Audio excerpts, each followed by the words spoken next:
And welcome back, everybody, to DEF CON 28 Safe Mode, Blue Team Village.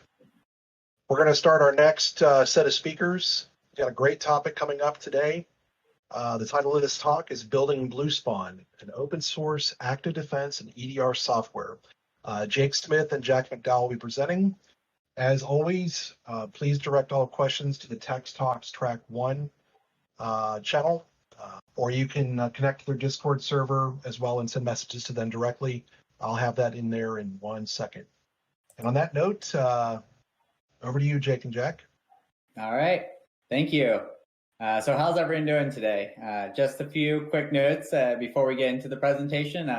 We definitely want to take a moment to say thank you to all the volunteers and organizers of the Blue Team Village.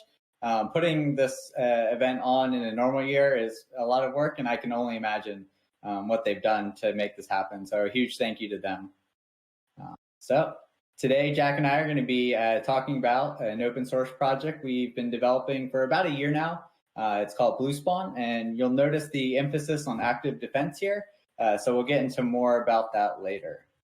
But first, a little bit of background about the two of us. We went to the University of Virginia. Both of us got our start in InfoSec doing really all kinds of cyber competitions, CTFs and whatnot. And that's been a fantastic way to kind of get into security. And these competitions we'll talk about more are some of the reasons why we created BLUESPAWN and all. So an important caveat too, before we get into the presentation, when we say we this afternoon, we're referring to all 6 of us on the slide. It turns out that developing a large open source project with already like 20,000 lines of C++ is a huge undertaking. So it's really a team effort that we've been doing to create this. And also before we get into talking about BLUESPAWN specifically, we're going to do a brief overview of some of the available tools out there and kind of where they shine, where they have some shortfalls and more. And really, this is just all the tools that we're going to mention do a fantastic job, which is part of the reason why we want to talk about them as well. So first, we'll start with your endpoint detection and response, or EDR tools. That's your CrowdStrike, your Carbon Black, your Defender ATP, SentinelOne, and all. They obviously used to, like 10, 15 years ago, AVs were pretty simple. They look for bad hashes and whatnot.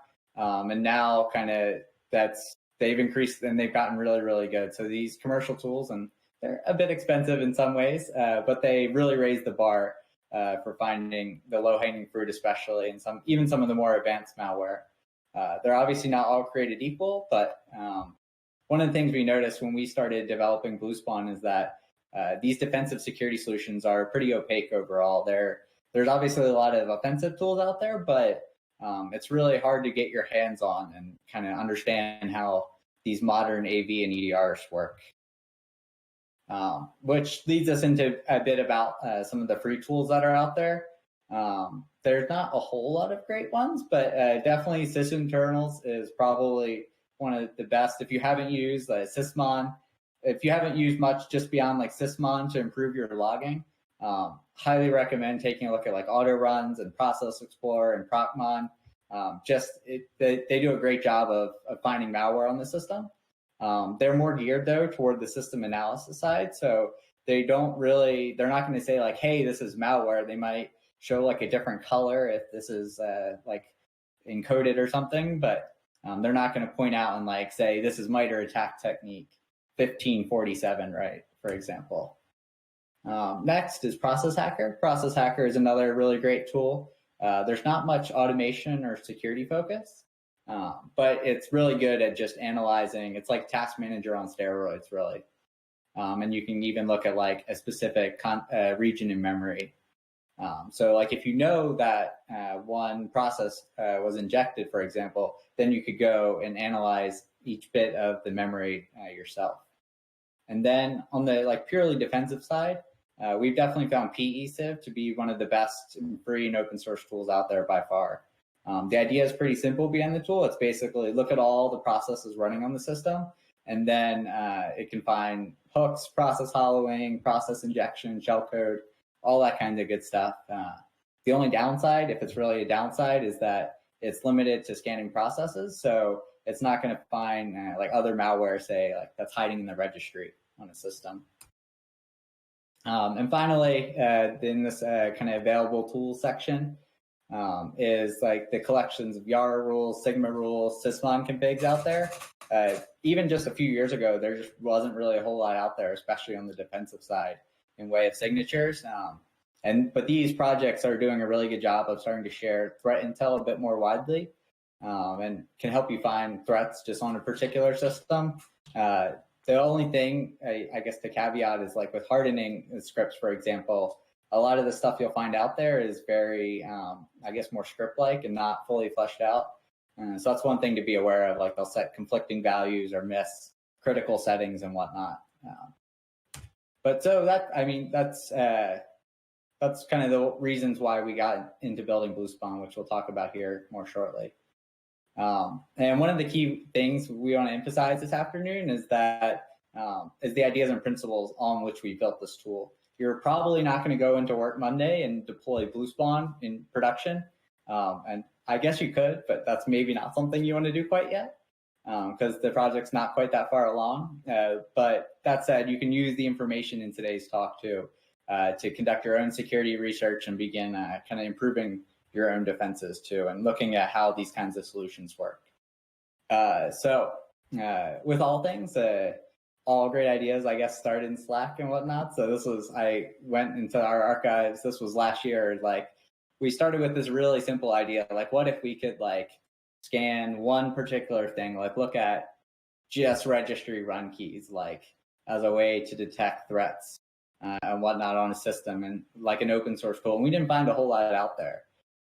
So that kind of led us to creating BLUESPAWN. And as I said, we are students, so we compete in a lot of these different cyber defense competitions and whatnot.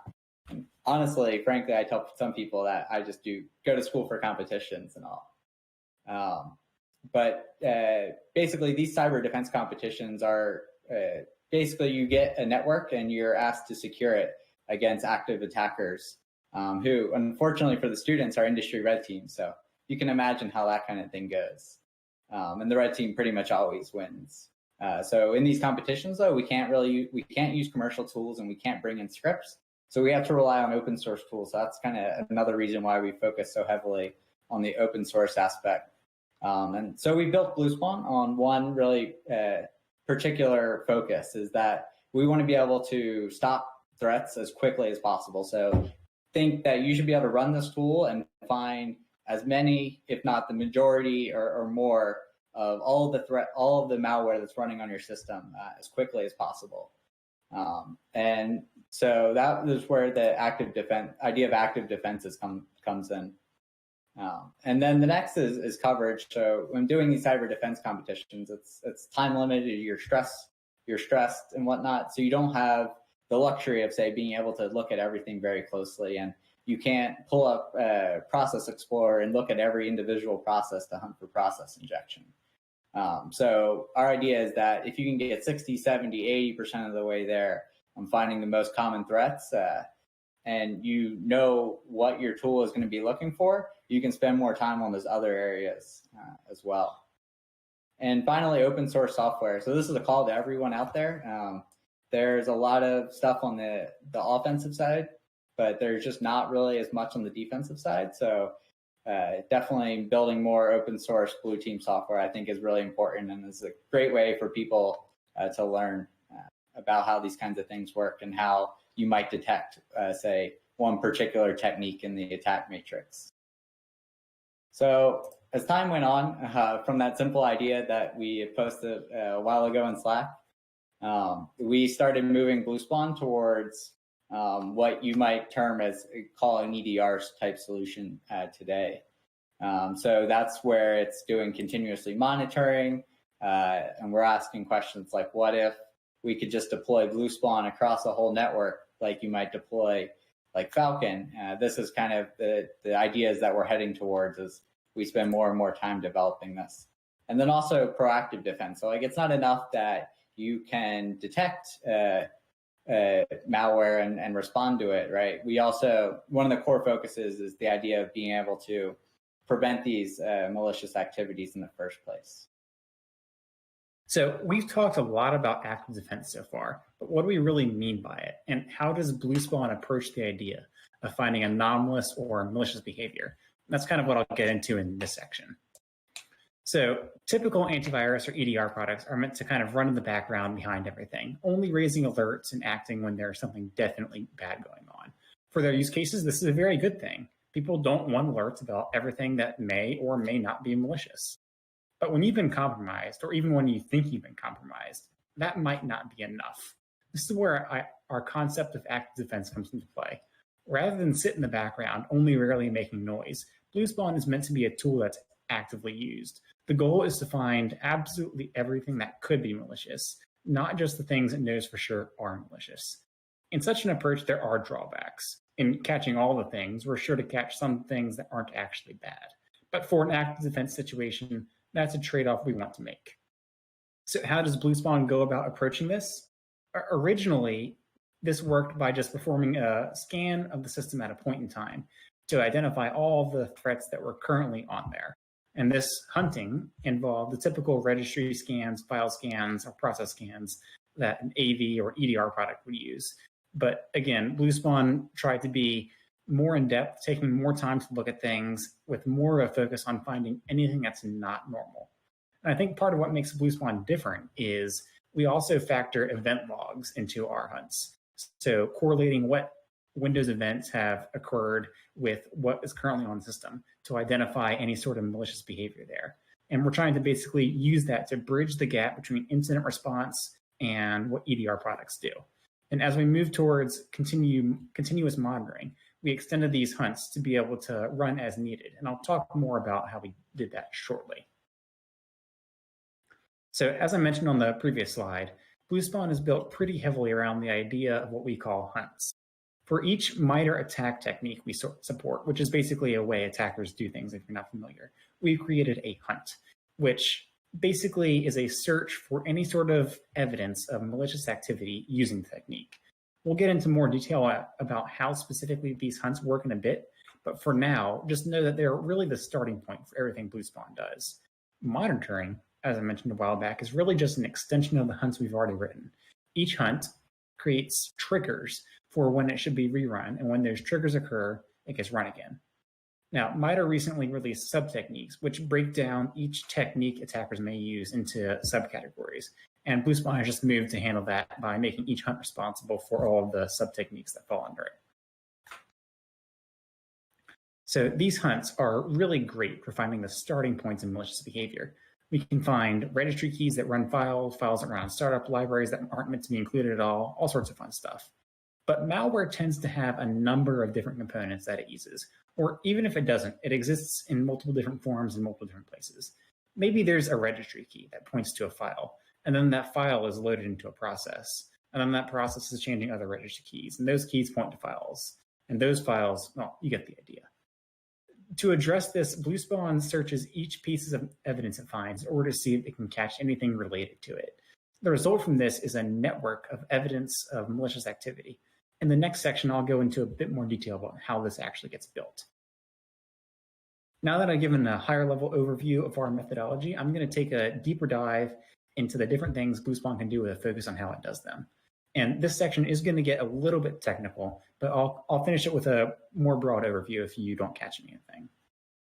So before I get into any of the features, I want to preface with a disclaimer. BLUESPAWN is still in alpha development. So far, we've been mostly focusing on infrastructure, that is, building out the core of the features I'm getting into. Everything I'm presenting is currently implemented, but it's not entirely without its bugs. And the biggest example of what I'm talking about is our scanning subsystem. I'm going to say things like, this is where BLUESPAWN scans X, but the actual scans performed are new and not necessarily heavily tested. At this point, I'd say a lot of the features described here are better talked about as a framework than a fully fleshed out product. And none of this is to say BLUESPAWN isn't effective. We've spent a long time building our hunts and expanding our coverage, and it's proven to be pretty good at its job, as Jake will showcase in his case study section. And now that's out of the way, onto the features. BlueSpawn has 5 major components, each of which we'll discuss in detail in this section. There's mitigate, which applies security settings, hunt, which runs the hunts I was talking about earlier, scan, which determines how bad detections really are and finds associations, monitor, which hunts over time, and react, which handles responses to what hunt mode and scan mode have identified. So mitigate mode sits somewhat apart from the rest of BlueSpawn without really any integrations to the other modes. So I'll just talk about that first to get out of the way. Mitigations applied by BlueSpawn are all mapped to either a Security Technical Implementation Guide, or STIG, released by DISA, or the MITRE ATT&CK Mitigations Framework. When run in mitigate mode, BlueSpawn can either audit the current state of the system, which just says this is what it's currently set up as, or it can go ahead and apply the mitigations it finds aren't properly configured, with user confirmation, of course. Now, as of now, our mitigation framework is quite simple, but we think it has a lot of potential as BlueSpawn continues to grow. We see it eventually being configurable through some sort of configuration files, so mitigations can be more uniformly and quickly applied across a network. We also see it mitigating services and software installed on a system rather than just the base operating system. And finally, our biggest envisioned change is for mitigation mode to serve as really an aid in performing a system audit. So this would perform some of the same tasks as enumeration tools such as Seatbelt or JAWS, with a focus on finding and fixing things actually being vulnerable to being exploited. Now, before I get into the weeds of how everything works, I'm going to throw some definitions at you for how I refer to the ideas and concepts BlueSpawn uses. So I'm going to be using the word detection a lot, and it's just that, a detection. It could be something good, it could be something bad. It's just something BlueSpawn identified as taking a closer look at. It could be like a file, a registry key, a process, or something else entirely. Next, there's an association, which is also just what it sounds like. It's a connection between 2 different detections, and in BlueSpawn, we represent associations as having a weight, representing how closely they are associated. Next thing is certainty, and this is the metric we use for determining the likelihood that a detection is actually bad. There are 3 components to it. The 2 of them get combined, so in practice, there are really only 2. The first is what I call intrinsic certainty. This is the certainty that comes from the detection itself.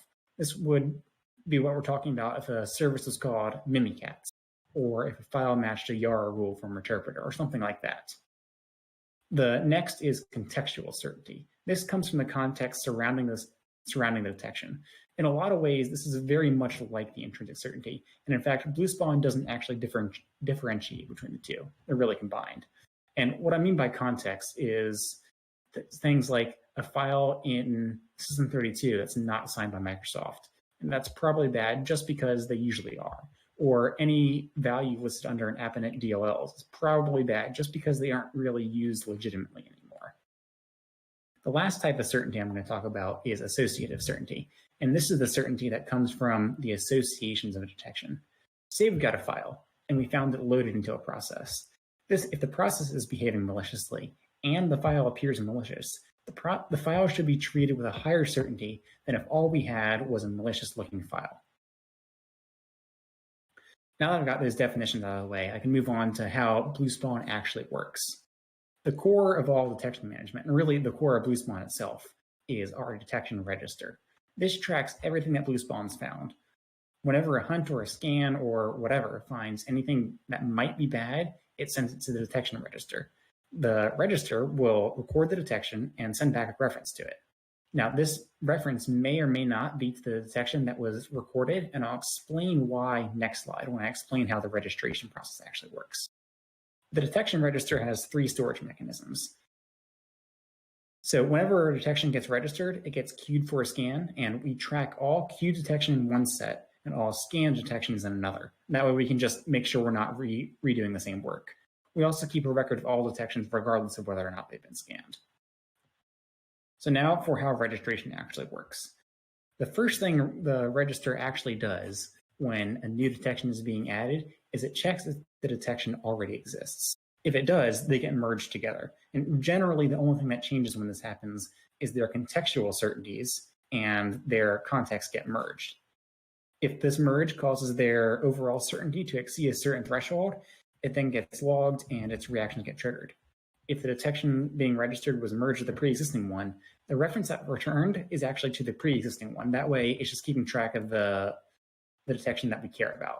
Otherwise, it's to the new detection.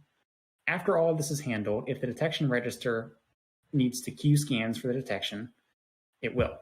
This constitutes calculating the intrinsic certainty, identifying associated detections, and then if the certainty is high enough after that, logging it and handling reactions. The associated detections then get registered and the scans for those get queued and so on.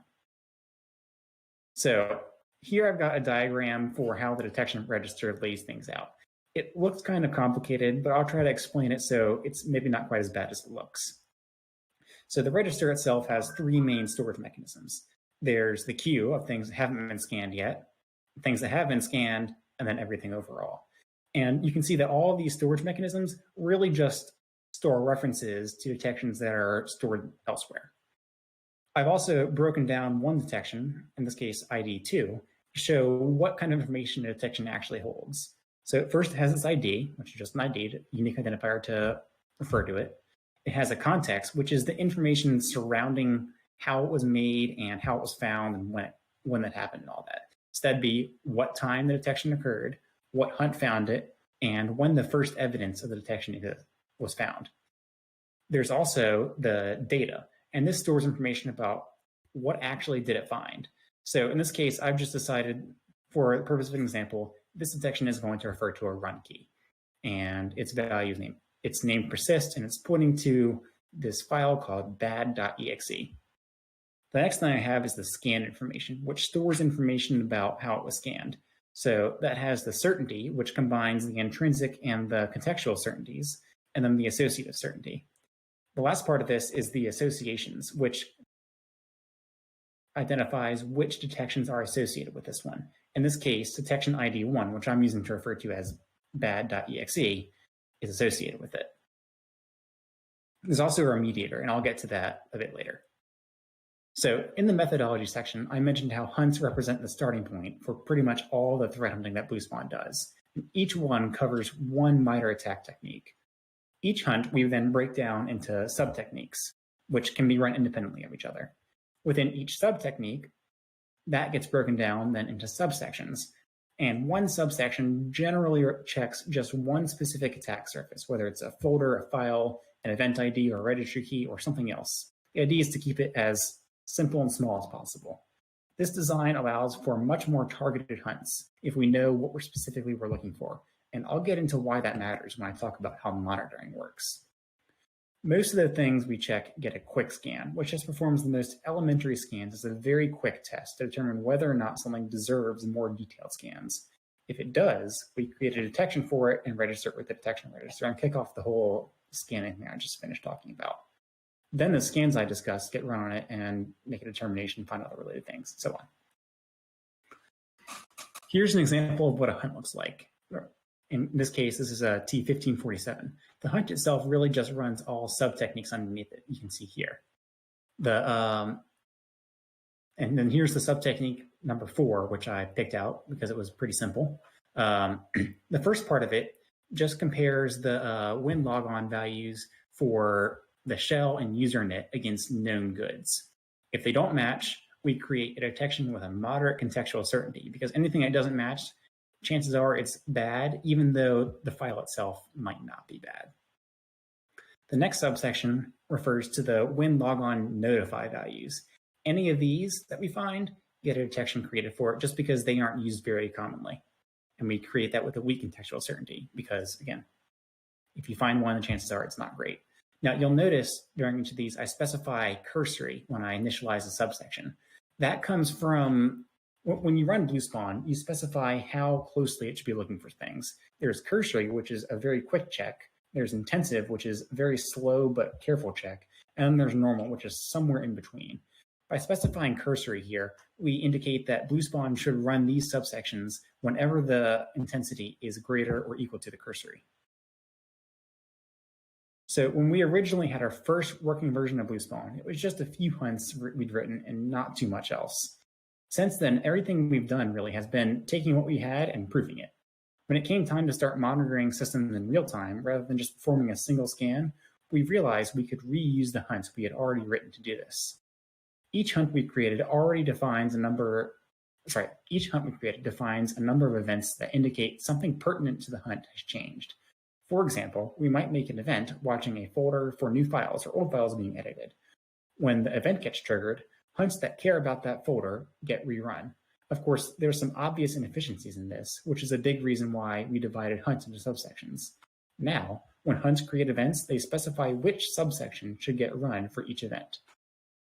Now, I'll admit, monitoring is unfortunately one of the areas that hasn't received as much attention as others. It's certainly functional, and it's effective at watching for things that hunts can catch, but so far we don't have that much that acts based off of behavior alone that we observe while monitoring. In the coming months, this is going to be one of our big focuses. Adding things like event tracing for Windows or API monitoring should position BLUESPAWN to be able to catch much more. So here's an example of how monitoring sets up its, or a hunt sets up all of its monitoring triggers. So if you noticed my example hunt 2 slides back, each of these subtechniques gets a scope passed into it. Well, under the hood, what's happening is the subsection macros I have actually check the scope against that subsection ID to determine whether or not that subsection should be run. So whenever I create an event here, I specify which subsections are pertinent to it. And yeah, so here we have registry events, file events, but we also have event log events to watch for Windows events being created.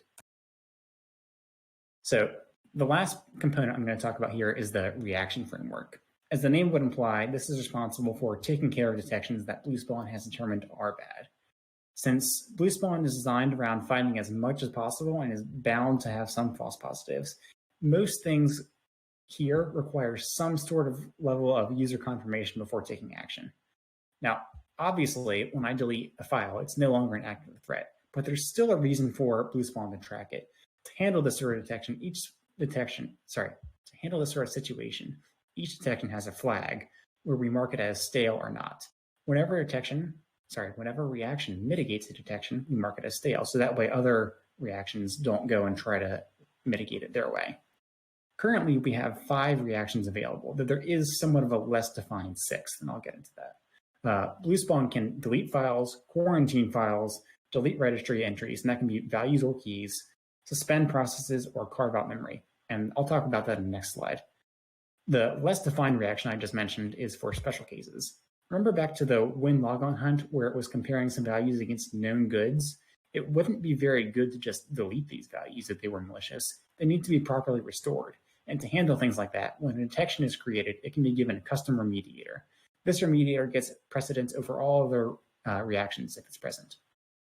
Now, as we continue to develop BLUESPAWN, we of course intend to continue adding reactions and improving the ones we do have. Future reactions might include things like deregistering service or blocking certain commands. So I promised that I'd get into what I meant by memory carving, so here we are. The idea behind memory carving is that sometimes libraries or shellcode get shoved into processes, and these processes still serve a valid purpose and need to remain active. In cases like these, where a restart isn't a good solution, we came up with a way to mitigate the effect of whatever malicious library or shellcode is living inside a process. It's not perfect, and it can cause problems, but it's better than nothing. This reaction works in 5 steps. First, we suspend the process so that nothing we're doing causes problems with the way the process works. First, what we do is we enumerate the threads in the process, searching for any thread whose stack overlaps the memory section in question. And that basically is an indicator that the thread is acting based off of what that malicious memory section wants it to do.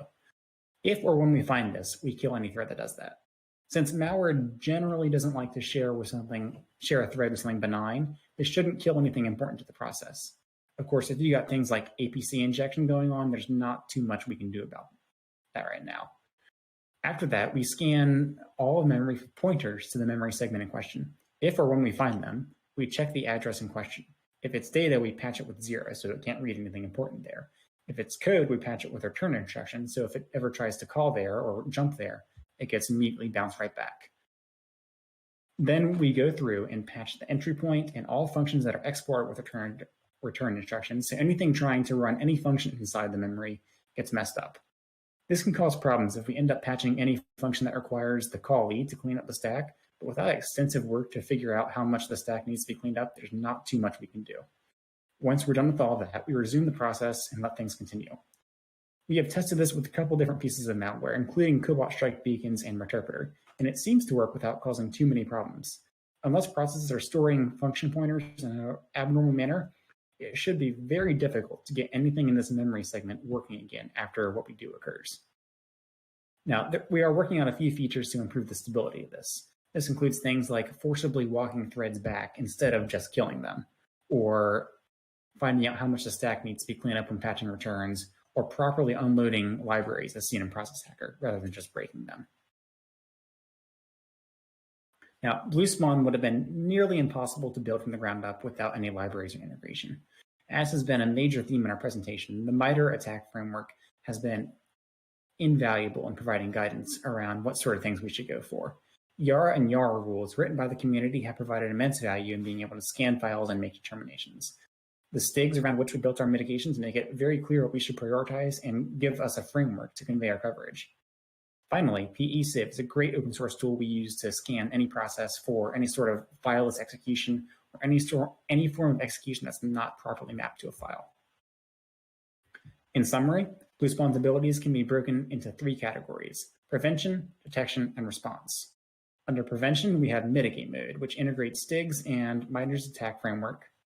Under detection, we've got monitor mode, which watches for changes to rerun hunts, hunt mode, which is built around the MITRE ATT&CK framework, and then checks these threats.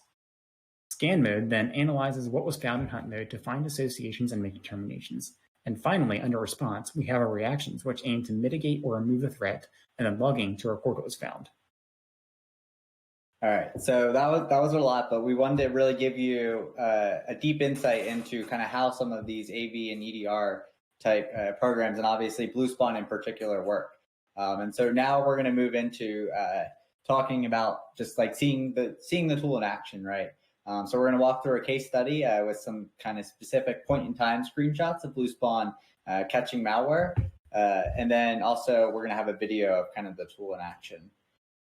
And I mentioned cyber defense competitions have been a really important learning tool at the beginning. So first, I want to emphasize that again. The largest is probably CCDC, and it's held in about 10 regions across the US with qualifiers, regionals, and nationals, and about 230 universities compete each year, actually. So that's one way if you're looking to volunteer to help in the community. Highly recommend looking into a competition like that or others.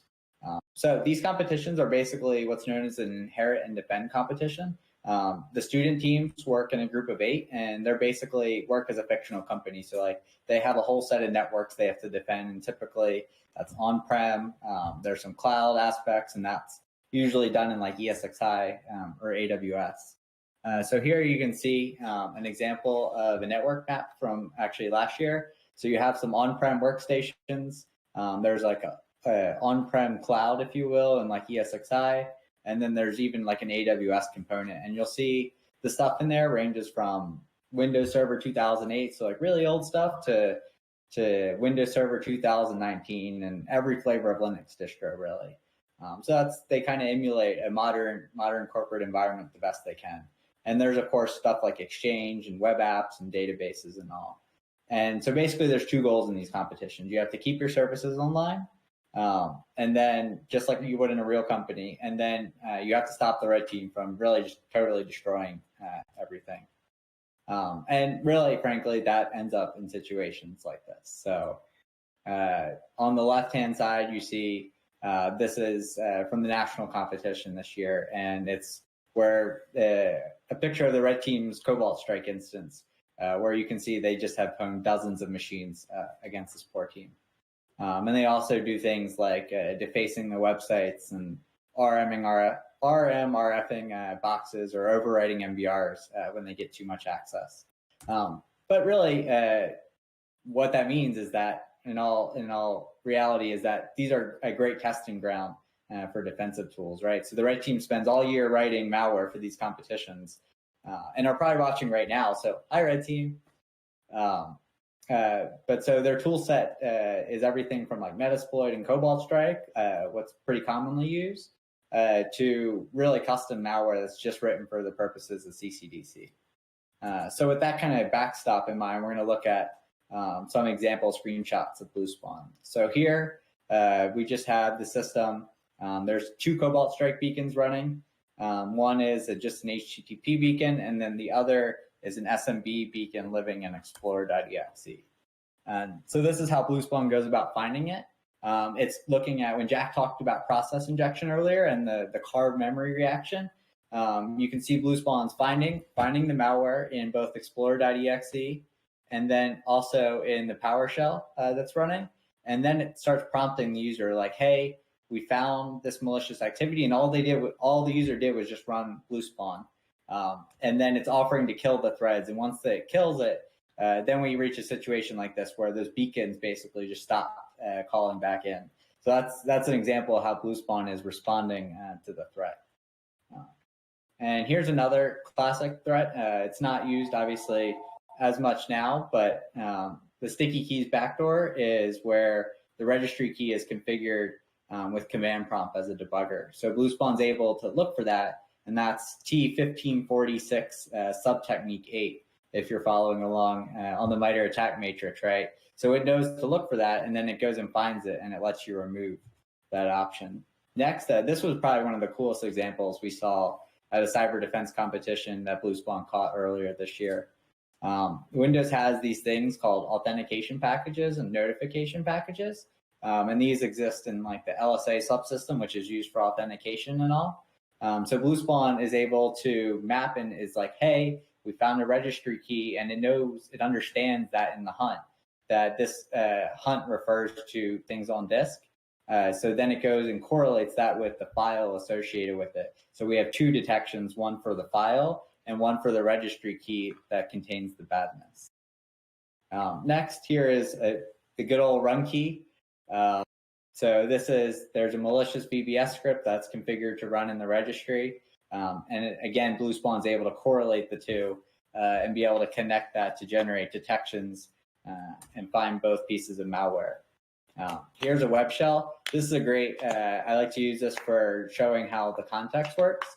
So BLUESPAWN uses a combination of regexes and YARA rules, and it's scanning all the stuff on the system in the web accessible directories in, say, like IIS for PHP files, and it's able to say like, oh, this was caught by this YARA rule. This piece of this file probably contains a web shell. And the next here is a pretty simple example with like backdooring services. So attackers like to do this, of course, to get their malware to persist. And they can do this in a lot of ways. And so this is just a very simple example. But BLUESPAWN will scan all the services on the system to find which might contain a piece of malware or what service is suspicious. So we want to get some feedback on Red Team, of course, when we made this tool. And this was actually probably one of the first years they've ever had to contend with an open source tool being built by one of the teams. No one's really done that before just because it's a lot of work. And if other teams are using it, then maybe you're not getting quite as much value out of it. But I think it worked out really well. And as you'd expect, our red teams spend a lot of time analyzing the tool since it's open source. So the attackers know exactly what it can detect on, which is, it's a bit hard to, when you think about it, you're like, I don't know if I want the red team seeing it.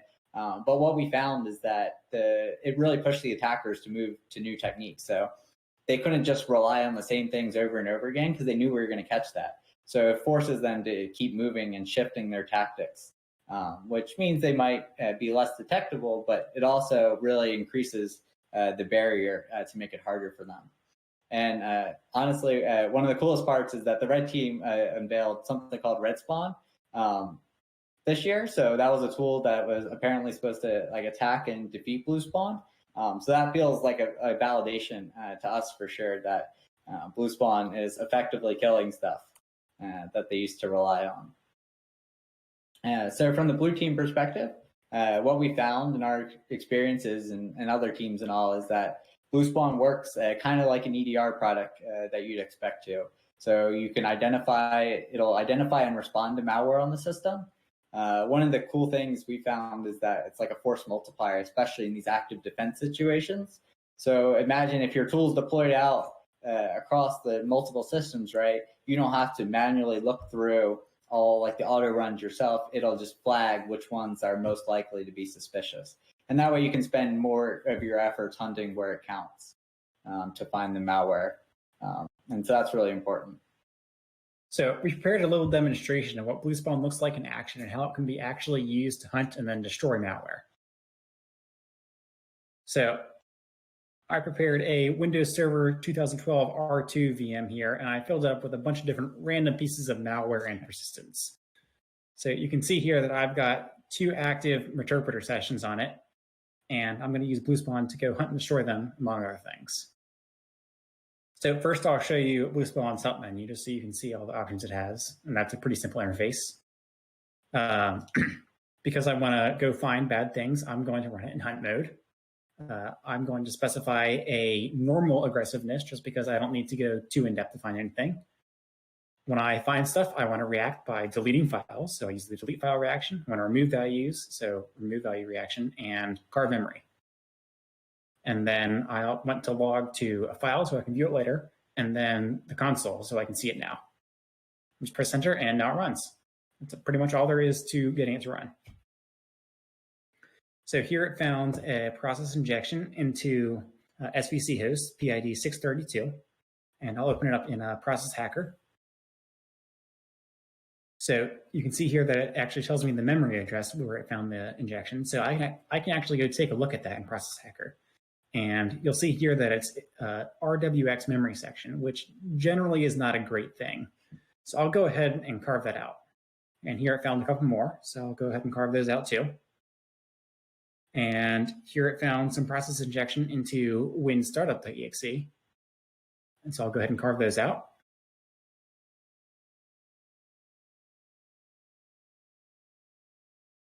And now here it found the sticky keys backdoor that Jake was talking about earlier, the image file execution options debugger.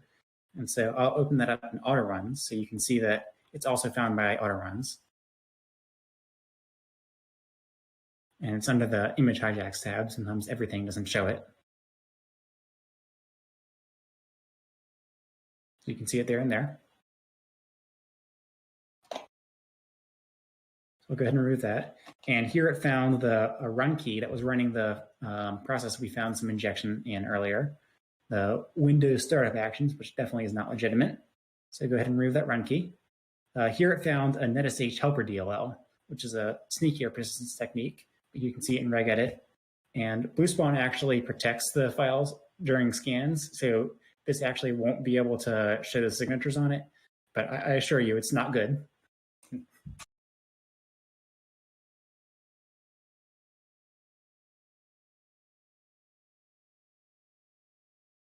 So we'll go ahead and remove that value there. And now it found a PHP web shell that we can go ahead and remove.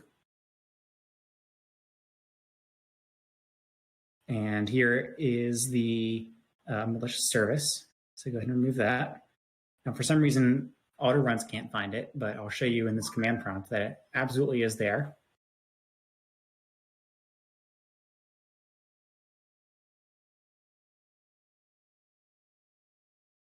So I'll go ahead and remove that with BLUESPAWN.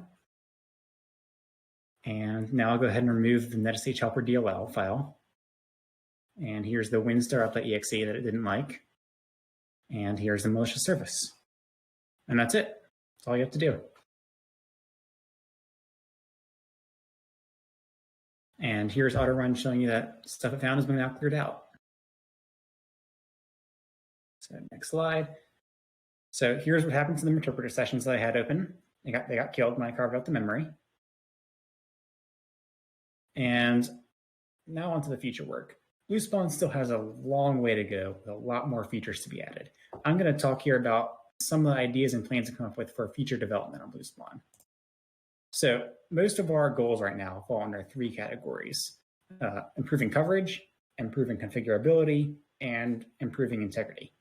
So under coverage, we plan to continue adding new hunts and mitigations. Arguably, our biggest goal here is to expand our data sources. So this would constitute things like API monitoring through a DLL loaded into all the processes, or a kernel driver, network traffic monitoring, user auditing, that sort of thing. We've also placed a large focus on improving our scanning capabilities. Admittedly, they are somewhat lacking right now, using only the very basic metrics. One of our goals of BLUESPAWN from the start has been to kind of bridge the gap between incident response and active defense, taking past incidents into account for current threat hunting. Currently, BLUESPAWN has taken some smaller steps towards integration between the two, but we intend to work on building that out further and making it really a much bigger feature. As we develop BLUESPAWN, we built most of our features to be very configurable from an API perspective. But as of now, BLUESPAWN doesn't really do a good job of exposing those APIs. And the command line interface we have barely taps into the surface of that.